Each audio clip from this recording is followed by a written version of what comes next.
আজকে আমরা এই ভিডিওতে আলোচনা করব প্রাইমারি 2023-এর ইভিএস পার্টটি।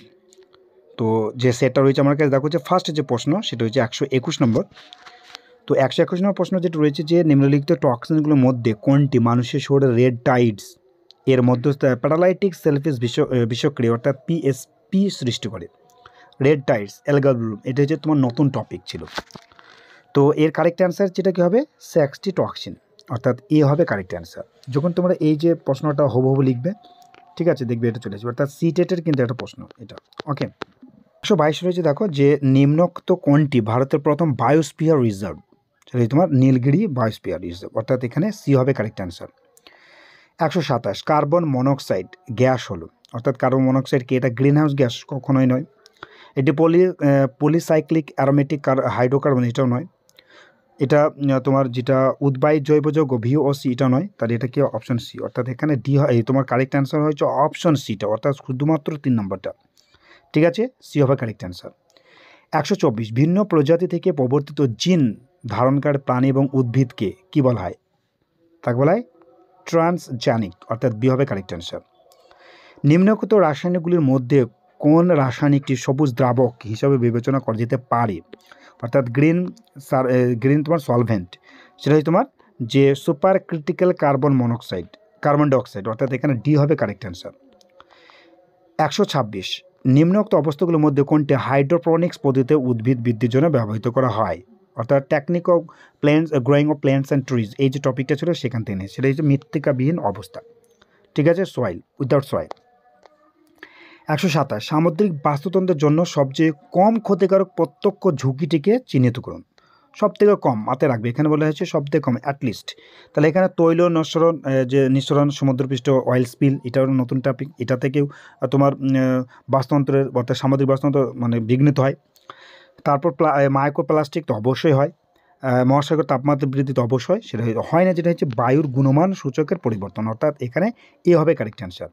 128 নিম্নোক্ত কোন দুটি মস্তিষ্ক কেন্দ্র মানুষের গ্লোবাল পজিশনিং সিস্টেমিক GPS হিসেবে কাজ করে, সেটা হচ্ছে হোমোক্যাপসাম অ্যান্ড অ্যান্টারহিনার কর্টেক্স, অর্থাৎ এখানে এ হবে কারেক্ট অ্যান্সার।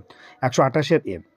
129 নিচের প্রাণীগুলোর মধ্যে কোন প্রাণীটি ডেটিরাস ফিডার বা ডেটিরাস ভোজি? ডেটিরাস মানে যেটা তোমার নোংরা যেটা খায়, ঠিক আছে, তাকে কি কারা খায়? এখানে দেখো খরগোশ, পায়রা, সিংহের মধ্যে শকুন খায়, অর্থাৎ ডি হবে কারেক্ট অ্যান্সার। 130 নিম্নোক্ত প্রাণীগুলির মধ্যে কোনটি ব্যান্থিক অমেরুদণ্ডী প্রাণী? ব্যান্থিক অমেরুদণ্ডী যেটা প্রাণী সেটা তোমার অপশান যেটা হচ্ছে অপশান বি, সি অ্যানিমেন, ঠিক আছে, সি অ্যানিমেনকে বলা হয়।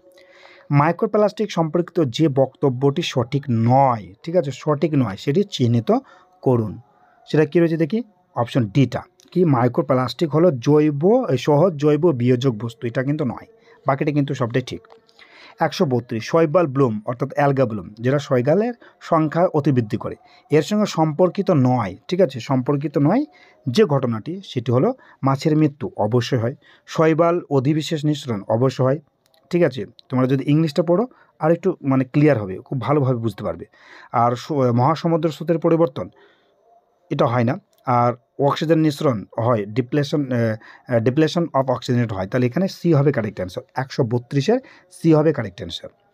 নিম্নোক্ত রাসায়নিক যৌগগুলির মধ্যে কোনটি মেরু অঞ্চলে অর্থাৎ স্ট্র্যাটোস্ফিয়ার ওজোন হল সৃষ্টি করে? সেটা হচ্ছে তোমার ক্লোরিন নাইট্রেট, অর্থাৎ 133-এর ডি হবে কারেক্ট অ্যান্সার।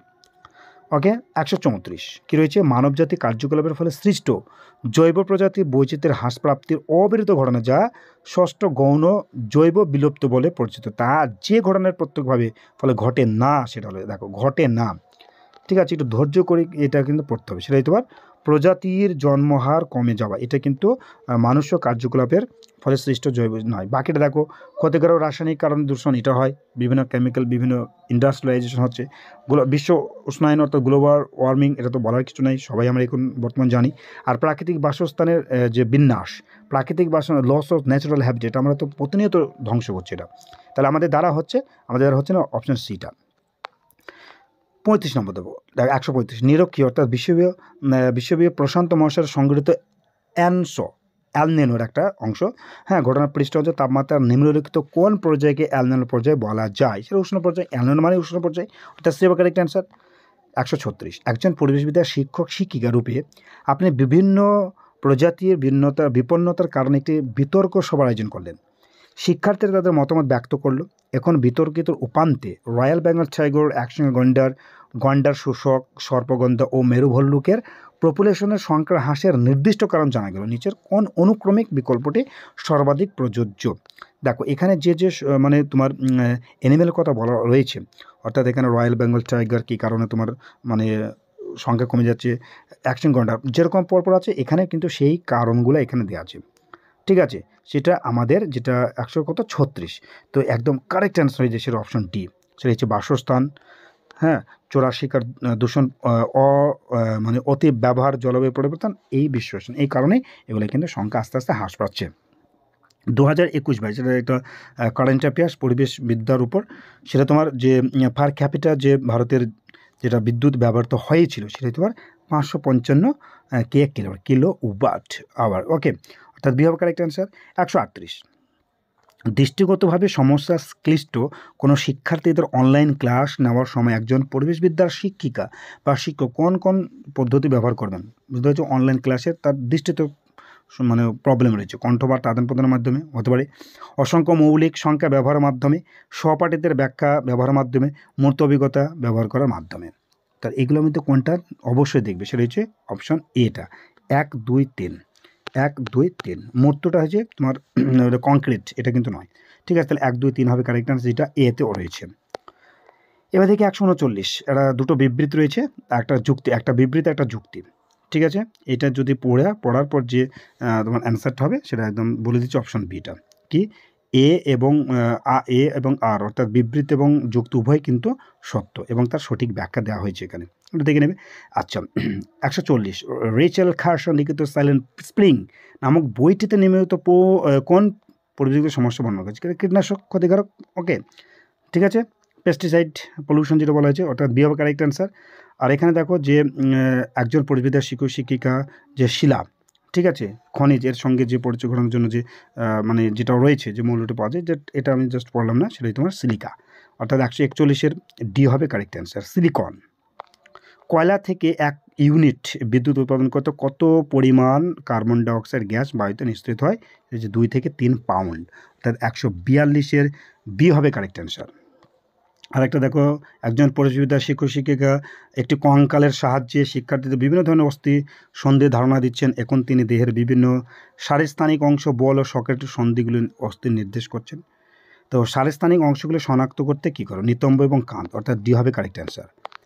144, পরিবেশবিদ্যার শিক্ষক হিসেবে আপনি সুইজারল্যান্ড জীববৈচিত্র্য হটস্পটের কোনো একটি অঞ্চলে ক্ষেত্র ভ্রমণ, অর্থাৎ ফিল্ড ট্রিপিং যেটা রয়েছে, যাক আমি এটা পড়ছি না, একদম ডাইরেক্ট আমরা অ্যান্সার করছি। তো আমাদের যেটা 144-এর কারেক্ট অ্যান্সার হয়ে যাচ্ছে সেটা তোমার অপশান ডি, অর্থাৎ নিকোবর দ্বীপপুঞ্জ, রেফলিসা এবং পারাং ওয়াটাং।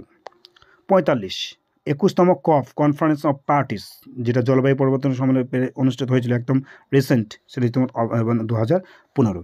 ঠিক আছে, মানে তোমার যেটা দিয়েছে ফ্রান্সে যেটা হয়েছিল সেটা 2015 সালে। ওকে, তারপর দেখছে নিম্নোক্ত, অর্থাৎ 146, নিম্নোক্ত ব্যবস্থাগুলোর মধ্যে কোনটি বর্জ্য জল থেকে জৈব পদার্থ অপসারণ করে? সেটাই তোমার যে কি স্ট্যাকলিং ট্যাঙ্ক, অর্থাৎ 146, এই তোমার ভুল বললাম, যে ট্যাকলিং ফিল্টার, অর্থাৎ এখানে ই হবে কারেক্ট অ্যান্সার। ওকে, তারপর আমরা 147 নম্বর দিকে চলে যাই, যে যৌগিক পদার্থর পরিমাপের মাধ্যমে আগ্নেয়গিরির অগ্নুপাতের কারণে হওয়া বায়ু দূষণ শনাক্ত করে, সেটাই তোমার সালফার ডাই অক্সাইড, অর্থাৎ এ হবে কারেক্ট অ্যান্সার। 148, সেটা হয়েছে সেডিমেন্টেশন, একদম ডাইরেক্ট আমরা চলে গেলাম, যে শিলা আবহবিকার সৃষ্ট আলগা উপাদান প্রণালীতে মানে একীভূত হয়, সেটাই তোমার সেডিমেন্টেশন বা অধঃক্ষেপণ। 49, 100, অ্যানাড্রোমাস মাছ কোনটা? অ্যানাড্রোমাস মানে তোমার ইলিশ, অর্থাৎ বি হবে কারেক্ট অ্যান্সার। এবং লাস্টের যে প্রশ্নটা রয়েছে সে প্রশ্নটার যে মাইগ্রেশন থেকে দেওয়া হয়েছে সেটা অপশান বি হবে কারেক্ট অ্যান্সার, অর্থাৎ কোনটি সঠিক? মাইগ্রেশন সাধন করা হয়েছে প্রযোজনগত প্রয়োজন মেটানোর জন্য একত্রিত হওয়ার একটা সঙ্গে সম্পর্কিত রয়েছে।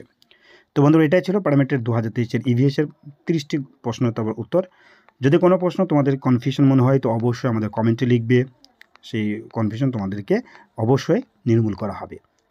তো অবশ্যই আমাদের চ্যানেলটিকে সাবস্ক্রাইব রাখবে এবং বন্ধুদের বেশি বেশি শেয়ার করবে। পরবর্তী যে টপিকগুলো খুব দ্রুত তোমাদের সাথে শেয়ার করব।